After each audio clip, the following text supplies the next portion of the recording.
Hi guys, this video is to discuss using indicators as exit triggers, and it's basically the flip side of using indicators for entry triggers, right?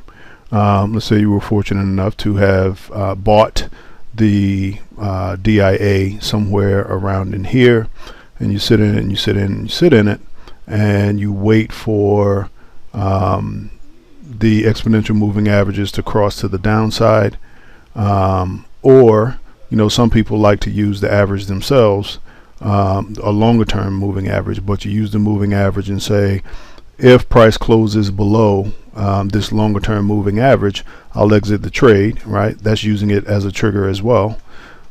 Similarly down here,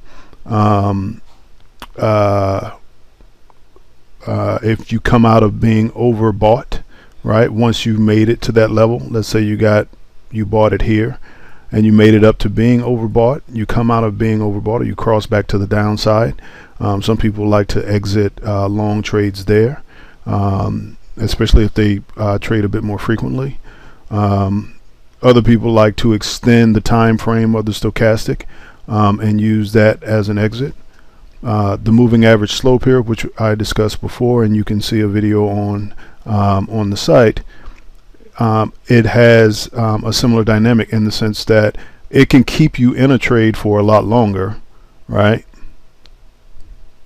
You're going back a really long time that it's been above, right? But it's not really my suggested way of exiting a trade, right? Because given where we are right here, can you imagine how much price depreciation we're going to have before this suggests it's time for you to exit a long trade? So it's not something that I would suggest doing. Now, some people like to use, for example, the stochastic being in an oversold condition to enter a trade, and then they like to use